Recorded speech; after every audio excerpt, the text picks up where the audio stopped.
everybody, and welcome to the channel. I'd like to show you how my sweet potatoes tend to start when it's time to make slips. If you'd like to see how that goes, stay tuned. I've heard many of people say they don't know how to start sweet potatoes. They don't know if they put them in soil, they don't know if they put them in water. They stress over sweet potato slips. I do both. However, this season I did soil. Yeah, soil. I did soil. Those slips took forever to take off, but this was a surprise. Let me show you. This is a bowl that I have on the corner of my cabinet that I put a couple of sweet potatoes in. I had about 6 sweet potatoes up here. They were here for me to cook. As you can see, they began to sprout. There's no water, there's no soil, nothing special is going on other than these are in the kitchen, and perhaps the kitchen is warmer than any other place in the house. Now I hear some people saying, I don't want to have a whole lot of stuff going on my counter. I hear you. That's not what my plan was. I plan on eating these. But these told me they wanted to produce slips. So what I've done is I've left them here. And I have harvested slips off of these potatoes at least 4 different times. As you can see, the one over here, which is a white sweet potato, I've actually cut that one and cooked it. All the rest I've cut and cooked. These are the ones that are left over. I'm going to continue to let them give me slips. And if I need a sweet potato, I'm going to cut it, and cook it.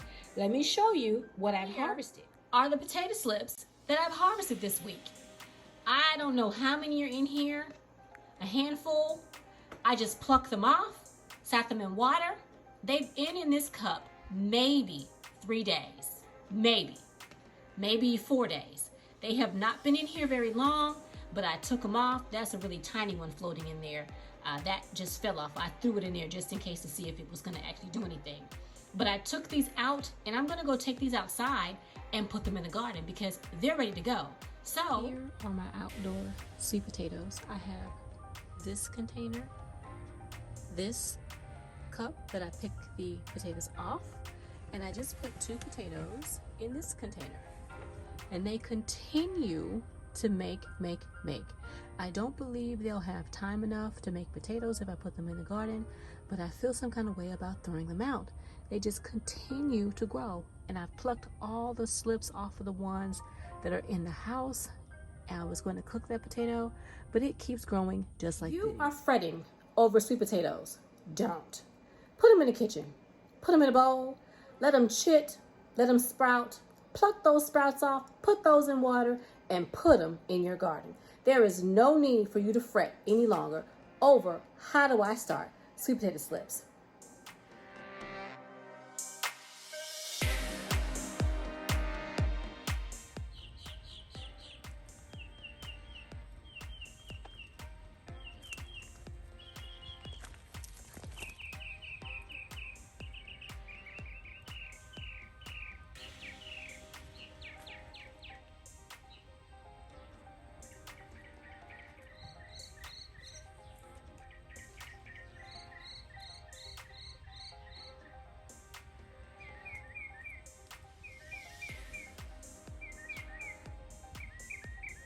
I have so many slips. I now have 4 containers of sweet potatoes.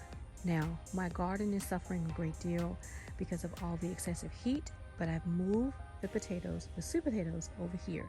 Now, this pot has done really well with the transplant. I put the slips in here and they're coming up nicely. They didn't get any type of wilt. I do need to clean a lot of the dead leaves off of my plants. I'm going to try to do that today.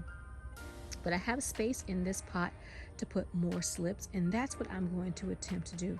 Again, I don't know if this container is going to produce any potatoes because it's so late in the season. It's already June, but I feel some kind of way about throwing the slips away.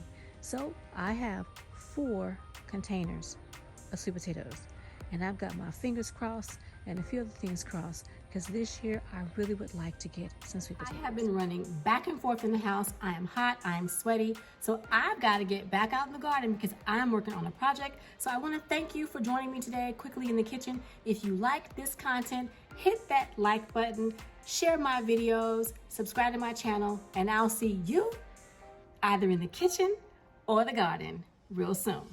Bye for now.